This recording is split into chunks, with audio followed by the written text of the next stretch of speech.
హెచ్చరిక, దైవజనుని హెచ్చరిక. మొదటి క్రియల కన్నా నీ కడపటి క్రియలు మరి ఎక్కువైనవని ఎరుగుదును. ఎక్కువ చేస్తున్నారు. తర్వాత అయినను నీ మీద తప్పు ఒకటి మోపబడి ఉన్నది. ఒకటే ఉంది పాపం. ఎందుకంటే అస్సలైన ఎటువంటి సంబంధం దేవునితో లేనటువంటి పాపానికి చోటిచ్చాడు. యెజబేలు నీ ఉండనిచ్చున్నావు. యెజబేలు బోధ. భర్త ఏమో ఇశ్రాయేలీయుడు, ఆమెమో అబద్ధ ప్రవక్తలు పెట్టుకొని రహస్యంగా మరొక పరిచర్య చేస్తుంది. యెజబేలు ఆత్మ ఈ రోజున ప్రపంచంలో ఎక్కువగా తిరుగుతుందండి. ఇది అబద్ధపు ఆత్మ, ఇది మోసపరచు ఆత్మ, ఇది ఎమ్మతం సమ్మతం అని చెప్పే ఆత్మ. ఒక విశ్వాసి జీవితంలో రహస్యాలు ఉండకూడదు. ఒక విశ్వాసి జీవితంలో ద్విమనస్సు ఉండకూడదు. ఒక విశ్వాసి పూర్ణమైన విశ్వాసంతో పరిశుద్ధంగా జీవించాలే కానీ తను విలువ పెట్టి కొనబడిన వాడు కనుక తన ఆత్మతో శరీరముతో మీరు దేవుడిని మహిమపరచండి. అవునండి, మేము ఆత్మలో దేవుణ్ణి మహిమపరుస్తున్నాం, దేహాన్ని దెయ్యానికి ఇస్తున్నాం అంటారండి ఈ రోజుల్లో చాలామంది. అదే యెజబేలు పద్ధతి. వ్యభిచారానికి, జారత్వానికి, ప్రోనోగ్రఫీకి బానిసలు ఈ రోజున విశ్వాసాలు అనబడిన వారు. జాగ్రత్త. సెల్ ఫోన్లో ప్రోనోగ్రఫీ చూసేవారందరూ యెజబేలు ఆత్మ కలిగిన వాళ్ళు. ఆ వ్యభిచార క్రియలు, ఆ వేశ్య క్రియలు, వాటి యందు ఆసక్తి కలిగిన వారిగా ఉన్నారు.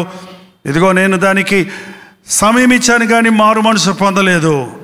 ఇదిగో దానిని మంచం పట్టించి దాంతో కూడా వ్యభిచరించే వారిని క్రియల విషయమై మారు మనసు పొందితేనే కానీ వారిని బహుశ్రమలు పాలు చేతును.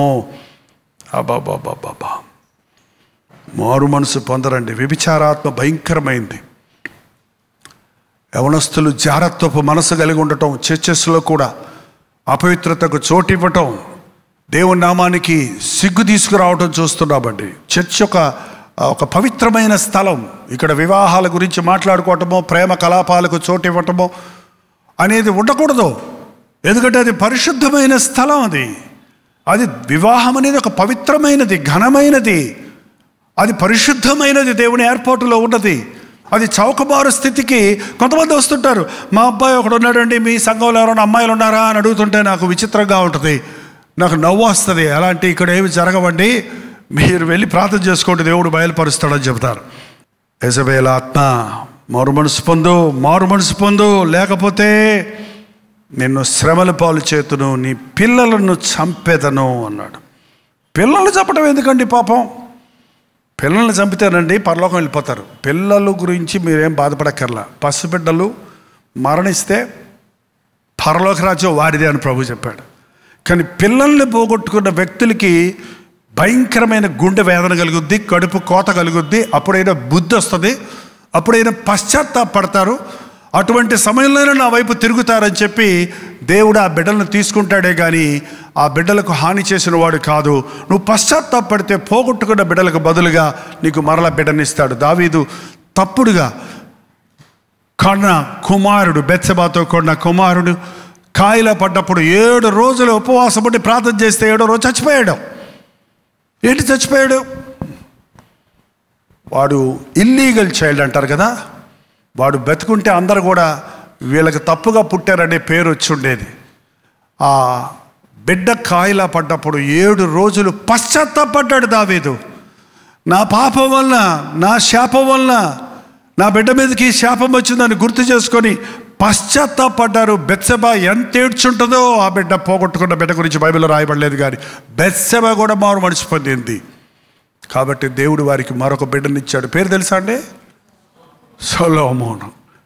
దేవుడు మేలే కానీ మనం కీడు చేసేవాడు కాదు. జీవించుచున్నావన్న పేరు మాత్రం నీకు ఉన్నది కానీ నీవు మృతుడవే.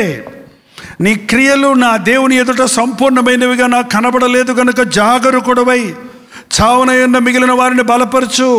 నీవెలాగో ఉపదేశం పొందితివో, ఎలాగో వింటివో జ్ఞాపకం చేసుకొని దానిని గైకొని మారు మనసు పొందు. నువ్వు నిద్రమత్తులో ఉంటే నీ బిడ్డలు ఏమైపోతారు, నీ కుటుంబం ఏమైపోద్ది, నీ సహోదరులు ఏమైపోతారు, నీ ఇంటి వారు ఏమైపోతారు? నిన్ను రక్షించింది ఎందుకు ప్రభు?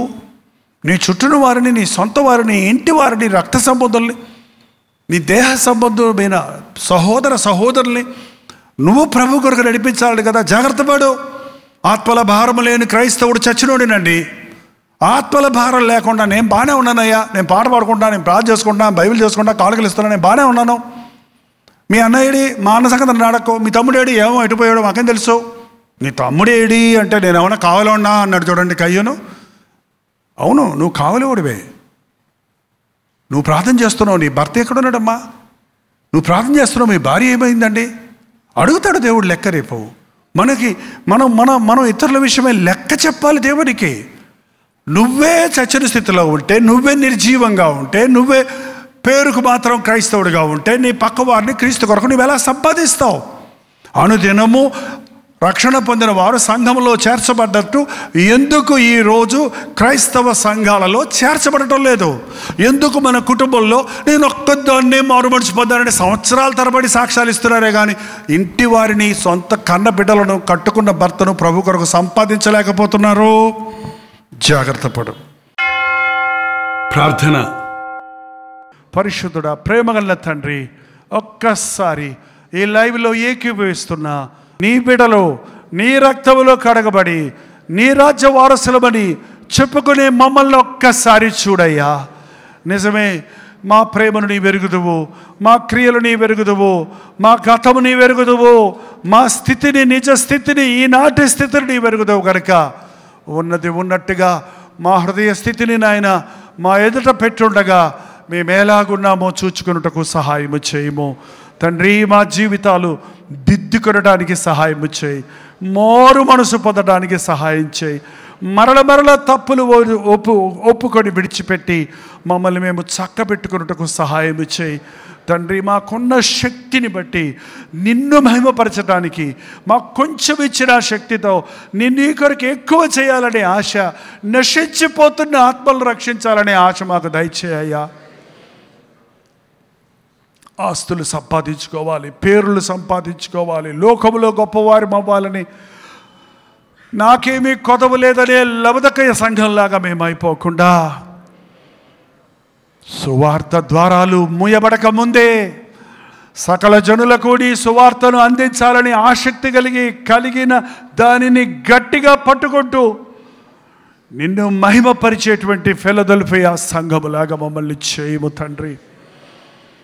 శ్రమలు, నిందలు, కష్టములు, ఆటంకములు కలిగిన క్రీస్తు నిమిత్తమై శ్రమపడుట గొప్ప భాగ్యమని ఎంచి మరణము వరకు నమ్మకముగా ఉండే స్మరణ సంఘము వలె మమ్మల్ని చేయము నాయన. ఈరోజు వర్తమానం వింటున్న ప్రతి ఒక్కరి మీద నీ ఆత్మను కుమ్మరించి మా స్థితిని మేము ఎరుగునట్లుగా, మారు మనసు పొంది మొదటి స్థితితో నిన్ను మహిమపరచునట్లుగా నీ ప్రణాళికలను, నీ ఏర్పాటులను మా బ్రతుకులలో గుర్తించినట్లుగా పరిశుద్ధాత్మ కార్యాలను జరిగించమని యేసు క్రీస్తు నామములో అడుగుచున్నాము తండ్రి. ఆమేన్.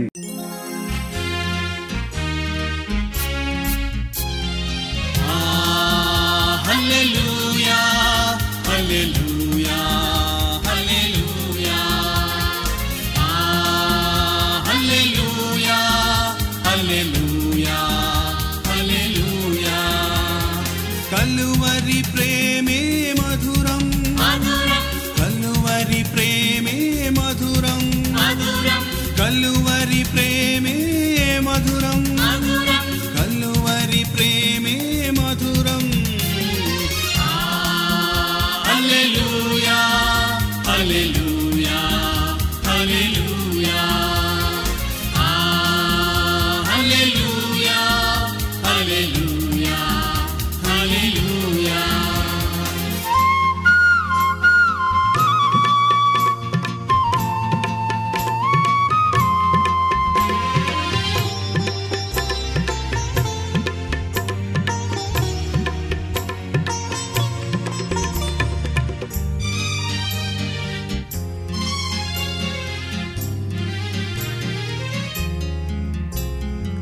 సిలువపైన విలువ త్యాగం చేసినావుగా,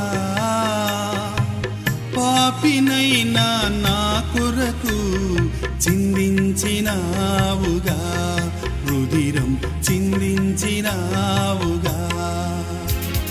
కలువరి ప్రేమే మధురం, కలువరి ప్రేమే మధురం, కలువరి ప్రేమే మధురం, కలువరి ప్రేమే మధురం. హల్లెలూయా హల్లెలూయా హల్లెలూయా హల్లెలూయా.